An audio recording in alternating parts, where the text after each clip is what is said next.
Halo, kita ketemu di video keempat ya pengantar sistem informasi. Kali ini kita akan membahas mengenai komponen-komponen pembentuk sistem informasi. Oke, kita mulai.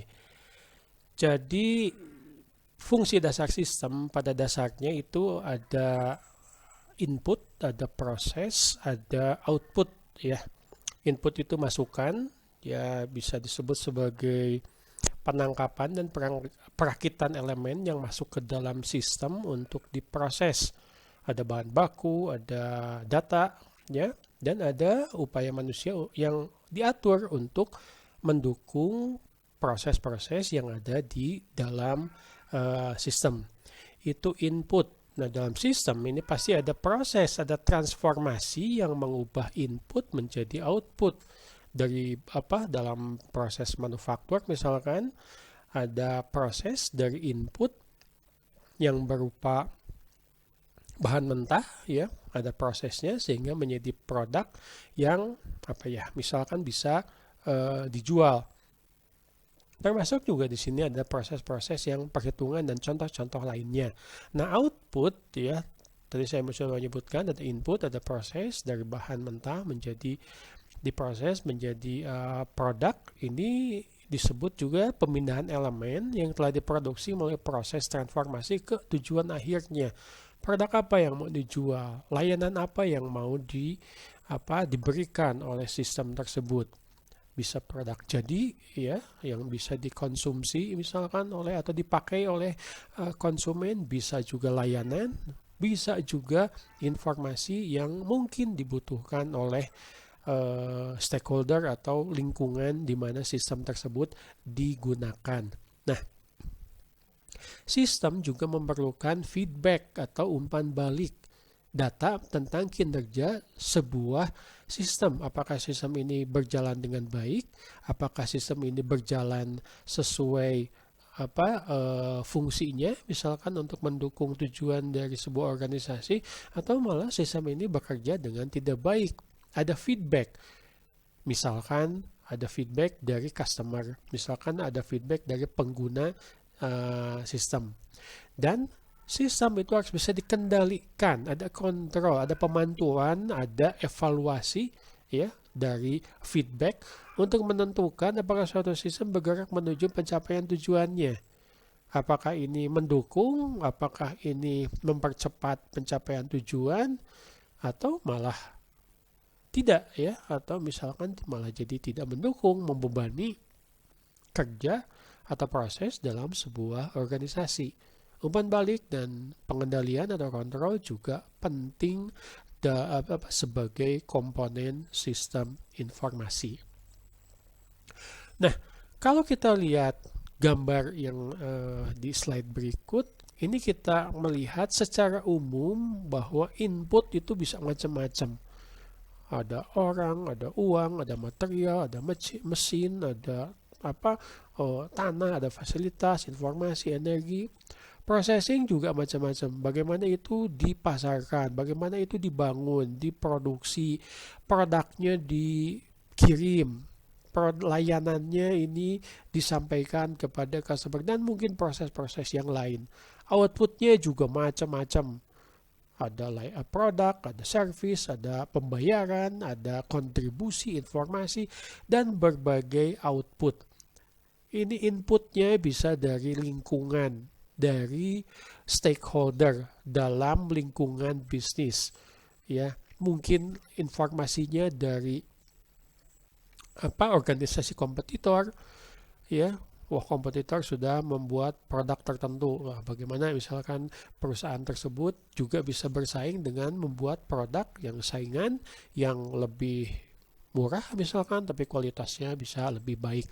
Dari komunitas, dari pemerintah ya, sistem yang berjalan di sebuah perguruan tinggi harus sesuai misalkan dengan regulasi dari pemerintah. Dalam hal ini dari Dikti misalkan ya, Dirjen Dikti pendidikan tinggi.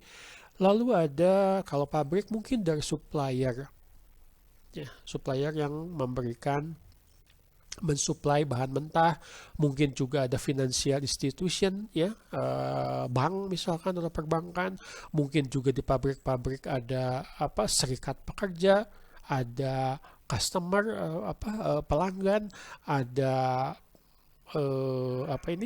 stakeholder juga, orang yang memiliki kepentingan. Nah, kita lihat input ada, proses ada, output ada. Ya, ini dilakukan kontrol oleh siapa? Oleh manajemen. Sistem informasi harus bisa dikendalikan oleh manajemen dan manajemen harus bisa mendapat feedback, mendapat umpan balik dari bekerjanya sebuah sistem informasi di sebuah organisasi. Kurang lebih seperti itu ya. Input, processing, output. Ya. Jadi kalau disingkat dari sistem informasi, karena mungkin pada dasarnya ini mengelola data misalkan, data masuk, ada proses, biasanya berbantuan komputer, outputnya adalah informasi yang bisa mendukung, contohnya adalah pengambilan keputusan. Nah, apa yang disebut sebagai model sistem informasi? Ini adalah kerangka konseptual fundamental untuk komponen dan aktivitas utama sebuah sistem informasi. Sistem informasi sangat bergantung pada sumber daya manusia, pengguna akhir, dan spesialis sistem informasi. Sebagus apapun sebuah sistem informasi, jika yang menggunakannya itu misalkan tidak qualified, tidak bagus, dengan latar belakang yang mungkin tidak memenuhi syarat, bukan akan jadi pendorong ya, malah jadi akan penghambat. Teknologi informasi dalam bentuk perangkat keras, perangkat lunak, ya, lalu network, lalu data yang dikelola oleh perangkat lunak dan perangkat keras tersebut juga menjadi bagian yang tidak terpisahkan dari sebuah sistem informasi. Itu yang menjadi input, itu yang diproses, itu yang menjadi output, akan disimpan dan dikendalikan, mengubah sumber daya data menjadi produk informasi ya, yang bermanfaat untuk organisasi tersebut. Nah, kita tadi sudah membahas ada input, ada proses, ada output, ada pengendalian, tentu saja juga datanya itu harus bisa disimpan ya. Nah, ada 5 sudut di sini, ada 5 kepentingan, 5 komponen yang harus diperhatikan dalam sebuah sistem informasi ya. Tadi saya sudah menyebutkan people resources, sumber daya manusia. Ini penting. Kelima sisi ini harus ada, harus bisa dimanfaatkan dengan sebaik-baiknya dan harus saling mendukung. Perangkat lunak, perangkat keras, jaringan, termasuk juga data resource. Bukan hanya data, tetapi juga masuk ke pengetahuan.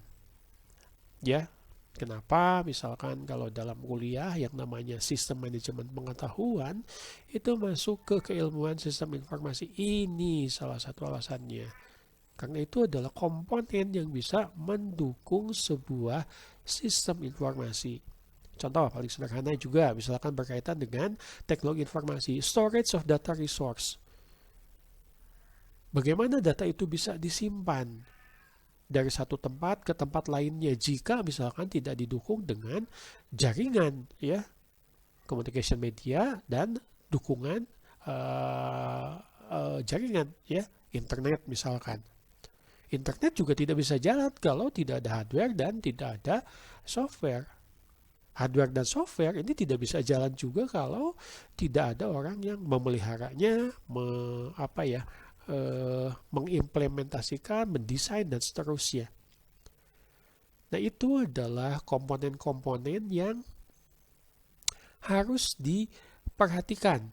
Ya, sumber daya manusia, hardware, software, data, jaringan, untuk melakukan aktivitas input, pemrosesan, output, dan kontrol serta penyimpanan yang mengubah sumber daya menjadi produk informasi.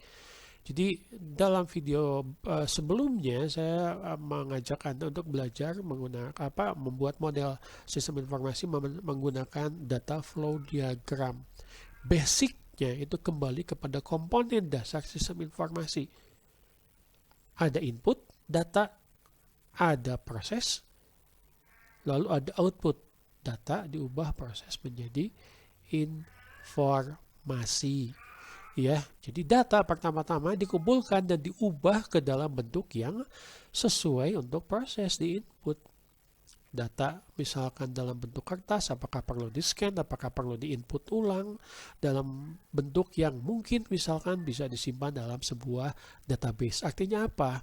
Data dimanipulasi dan diubah menjadi informasi melalui pemrosesan, disimpan untuk penggunaan di masa yang akan datang, disimpan atau mungkin dikomunikasikan kepada pengguna akhir output sesuai dengan prosedur pemrosesan yang benar yang dikendalikan oleh pihak manajemen.